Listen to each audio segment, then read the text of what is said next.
थेट जाऊयात, खासदार संजय राऊत सध्या बोलतात। आज काल जी काही घोषणा केलेली आहे, वन नेशन वन इलेक्शन, हे 2029 साली एकत्र निवडणुका घेतील। जे नरेंद्र मोदी आणि त्यांचं सरकार 4 राज्यांच्या निवडणुका एकत्र घेऊ शकले नाही। बरं, मुंबई महानगरपालिकेसह 14 महानगरपालिकांच्या निवडणुका घेऊ शकत नाही।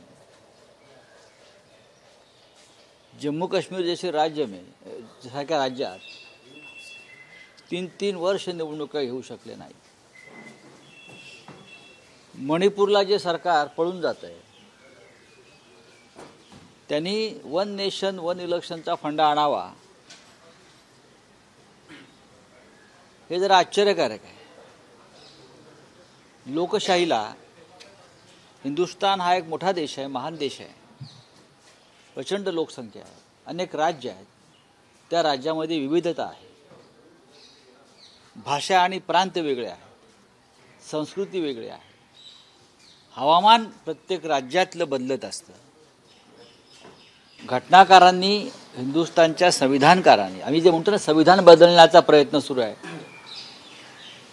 संविधान बदलण्याचं म्हणजे संविधानामध्ये जे काही मार्गदर्शक तत्व आहेत ती बदललीच जात आहेत। लोकसभा निवडणुका, राज्यसभा निवडणुका, राज्याच्या निवडणुका त्यांना यासाठी एकत्र घ्यायच्या आहेत, कारण EVM मध्ये किंवा यंत्रणेमुळे एकाच वेळेला निवडणुका जिंकायच्या, एकदाच EVM फिट करून टाकायची। दुसरा असा आहे की आधी महानगरपालिकांच्या निवडणुका घेऊन दाखवा एकत्र, राज्यांच्या निवडणुका घेऊन दाखवा एकत्र। वन नेशन वन इलेक्शन हे लोकशाही विरोधी आहे। भविष्यामध्ये कदाचित नो इलेक्शन हा त्यांचा नारा असेल, त्याची सुरुवात आहे। आज वन नेशन वन इलेक्शन, भविष्यात हा देशच राहणार नाही, नो इलेक्शन नो नेशन, हे सुद्धा हे करू शकतात, त्याची तयारी आहे।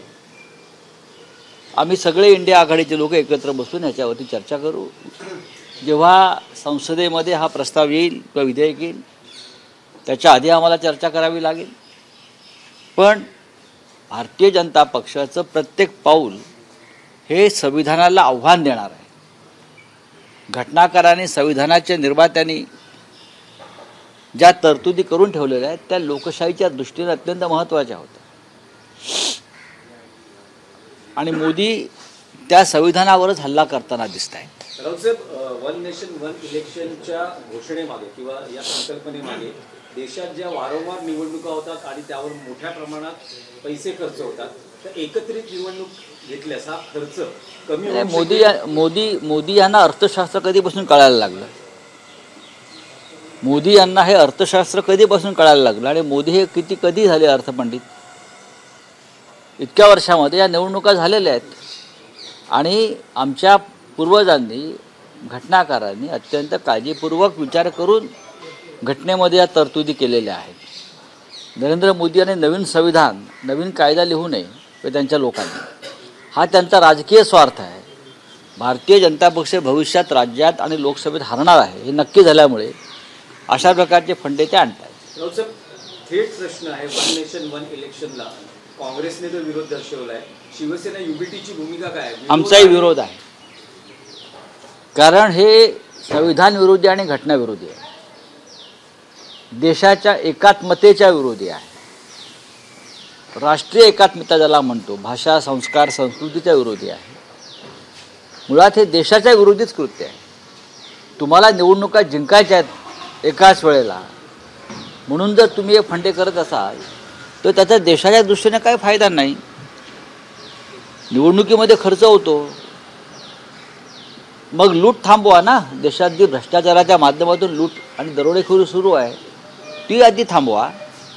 निवडणुका ही लूट नाही, निवडणुका ही लोकशाहीची गरज आहे। ज्या पद्धतीनं लाडक्या उद्योगपतींच्या माध्यमातून देशाची लूट सुरू आहे ती थांबवायला पाहिजे। महाराष्ट्रामध्ये प्रत्येक टेंडरमध्ये घोटाळा आहे, शिंदे यांचं सरकार जो घोटाळा करत आहे प्रत्येक ठिकाणी घोटाळा आहे तो थांबवा. महानगरपालिकांच्या निवडणुका यासाठी घेतल्या जात नाहीत कारण मुंबईसारख्या, पुण्यासारख्या, नागपूरसारख्या महानगरपालिकेत प्रशासकाच्या माध्यमातून लूट सुरू आहे. ही थांबवा. तुम्हाला निवडणुकीतला खर्च दिसतो आहे पण ही लूट दिसत नाही. राऊत साहेब, जागा वाटपासंदर्भात महाविकास आघाडीत कालपासून पुन्हा एकदा चर्चा सुरू झाली आहे. पण असं कळतंय की काही जागांवर, विशेषतः मुंबईतल्या 6 ते 7 जागा, हा तुमच्याकडे आलेली माहिती, होत नाही. ही तुमच्याकडली माहिती ही चुकीची आहे. प्रत्येक जागेवर सहमती आहे. मीडियामध्ये आलेल्या बातम्या या अफवा आहेत, पेरलेल्या आहेत. महाविकास आघाडीतले तिन्ही घटक आणि आमचे इतर मित्र पक्ष आम्ही अत्यंत व्यवस्थित चर्चा करून सीट टू सीट प्रत्येक जागेवर चर्चा करतो की कोण जागा जिंकेल. आता इतक्या मोठ्या राज्यामध्ये आघाडीमध्ये एखाद दुसऱ्या जागेवरून मतभेद नाही तर दुमत असू शकतं. अशाच जागा ह्या नंतर चर्चेला येतील पण त्या फार नाही आहेत. ओव्हरऑल आमच्याकडे जागा वाटपासंदर्भात एकमत जास्त आहे. पण किती जागा अशा आहेत जिथे नाही त्या कशाला तुम्हाला सांगायच्या, त्या बंद खोलीतल्या चर्चा आहेत. त्या मुळात मी असं म्हणतो की मतभेद हे नाहीच आहेत. जागा कोणत्या पद्धतीने आणि कशा पद्धतीने लढायची याच्यावर चर्चा होते. पण मुंबईचं झालंय जागा वाटप पूर्ण होईल ना. मुंबईत काय एवढं कठीण आहे. लोकसभेचं सुरळीत पार पडलं. सुरळीत पार पडल्यामुळे मोदींचा पराभव महाराष्ट्रात झाला. यावेळेला एकनाथ शिंदे, देवेंद्र फडणवीस आणि अजित पवार या त्रिकुटाचा पराभव आम्ही करू, त्या दृष्टीने आमची पावलं आहेत. राऊत साहेब, जागा वाटप कधीपर्यंत पूर्ण व्हायची, म्हणजे या ज्या चर्चा सुरू आहे, कारण असं म्हटलं जातं की 5 ऑक्टोबरपर्यंत आचारसंहिता बघा, लागू शकते. आचारसंहिता लागण्याच्या आधी जागा वाटप पूर्ण झालेलं असेल. आमच्यासाठी जागा वाटप ही अडचण नाही. स्वतः माननीय शरद पवार साहेब असतील, माननीय उद्धव ठाकरेजी असतील, नाना पटोलेजी किंवा त्यांच्यावरचे दिल्लीतला हायकमांड आहे, हे प्रत्येकजण जागा वाटपामध्ये अत्यंत संयमानं आपल्या भूमिका बजावत आहेत. पण सूत्र काय असेल? समसमान जागा वाटप नाही, सूत्र जेव्हा जागा कोणाच्या वाट्याला किती येतात हे जाहीर होईल, ते काय लपून राहत आहे का? सूत्र कसलं आहे? जिंकेल त्याची जागा हे सूत्र आहे. काही पक्षांमध्ये अशी बातमी आली आहे की 10 जागा कमी द्या पण मुख्यमंत्री पद आम्हाला हवंय असं आपल्या पक्षाचं भूमिका आहे. म्हणजे काही जागा कमी महाविकास आघाडी. अच्छा, ज्यांनी ज्या बातम्या दिलेल्या आहेत ते आमच्याबरोबर बैठकीला होते का बसलेले? ते होते का आमच्याबरोबर कालच्या बैठकीला किंवा आधीच्या बैठकांना? तसं असेल तर मग ते मान्य करा. हो, हे बातम्या देणारे लोक आमच्याबरोबर बैठकीला बसले होते आणि आमची चर्चा त्यांनी ऐकली. हे चर्चेचे विषय नसतात, हे या पत्रकारांना, बातमीदारांना कळलं पाहिजे. अशा चर्चा कधीच होत नाहीत राजकारणामध्ये अशा प्रकारच्या. उद्धव ठाकरे जे मुख्यमंत्री झालेले आहेत, ही या राज्याची तेव्हाची गरज होती आणि महाविकास आघाडीची गरज होती, हे लक्षात घ्या. राऊत साहेब,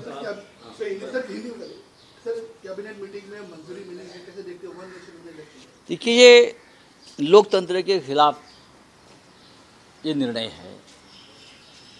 ये देश बहुत बड़ा है, महान है. देश की लोकसंख्या, पॉपुलेशन इतनी बड़ी है. इस देश में इतने प्रदेश और प्रांत और भाषा की विविधता है. तो ऐसे में ये जो निर्णय लिया है, वन नेशन वन इलेक्शन, ये संविधान और लोकतंत्र को मान्य नहीं है, संविधान के खिलाफ है. हम लोग जो बार बार बोलते हैं कि ये सरकार संविधान के खिलाफ काम कर रही है, डायरेक्टली नहीं होता है तो इनडायरेक्टली संविधान के खिलाफ काम कर रही है, संविधान तोड़ने की कोशिश करती है. हमारे संविधान के निर्माता ने ये जो स्ट्रक्चर बनाया है इस देश के चुनाव का, वो सही है. लेकिन अगला चुनाव मोदी हारने जा रहे हैं, लोकसभा, राज्य के चुनाव. इसलिए अपने स्वार्थ के लिए ये सब कुछ वो कर रहे हैं. वन नेशन वन इलेक्शन का मतलब है तानाशाही, एक व्यक्ति की तानाशाही. वो जो कहेगा वो ही होगा. आज वन नेशन वन इलेक्शन है, इस प्रकार से चुनाव होगा तो नेशन भी नहीं रहेगा, तो नो नेशन नो इलेक्शन भी हो सकता है आने वाले दिन. अगर ये होता है तो देश के लिए, देश के संविधान के लिए, देश के लोकतंत्र के लिए ये एक खतरे की घंटा अभी से बजनी शुरू हो गई है. नड्डा ने जो लेटर लिखा है खरगे जी को, जिसमें उन्होंने मेंशन किया है कि कांग्रेस जो कि बहुत बड़ी पुरानी पार्टी, वो अब कॉपी पेस्ट पार्टी बन गई है राजकुमार के दबाव में। अच्छा, ये राजकुमार के दबाव में अगर पार्टी उनकी क्या बन गई है बोल रहे हैं, कॉपी पेस्ट पार्टी बनी, तो आपकी पार्टी क्या है? आपकी पार्टी क्या है? आपकी अटल जी वाली पार्टी है या आडवाणी जी वाली पार्टी है? आप मुझे बताइए। श्यामा प्रसाद मुखर्जी वाली पार्टी है? कौन सी पार्टी आपकी है? आपकी पार्टी की हालत इतनी ख़राब है, आपकी पार्टी जैसे वन नेशन वन इलेक्शन ना, वन लीडर वन पार्टी, बस आपके पार्टी में दूसरा कोई नेता ही नहीं है। आपके जो राष्ट्रीय अध्यक्ष है उनको भी कोई कीमत नहीं है। Sir, one nation one election को शरद पवार ने पार्टी में सपोर्ट किया, ठीक है, हम एक साथ बात करेंगे। इंडिया ब्लॉक जो है उसमें बहुत सी पार्टियां हैं, हम समझ लेंगे।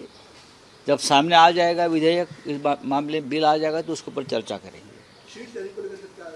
सीट शेयरिंग ठीक से हो रही है, हमारे में कोई मतभेद नहीं है, कोई गड़बड़ नहीं है, ठीक से चर्चा होती है, बैठकें चल रही है और जल्दी आपको क्या है, किसके पास कितनी सीटें हैं वो पता चल जाएगा। राहुल गांधी को लेकर निशाना लगाया जा रहा है, अब अभद्र टिप्पणी की जा रही है राहुल गांधी को लेकर। देखिए, ये भारतीय जनता पार्टी का संस्कार है, लीडर ऑफ अपोजिशन है इस देश का। अटल जी भी उस पद पर बैठे हैं, अटल बिहारी वाजपेयी उस पद पर बैठे हैं, लाल कृष्ण आडवाणी जी उस पद पर बैठे हैं, सुषमा स्वराज जी उस पद पर बैठे हैं, बड़े बड़े नेता इस देश के जिस पद पर बैठे हैं उस पद पर अब राहुल गांधी को जनता ने बिठाया है।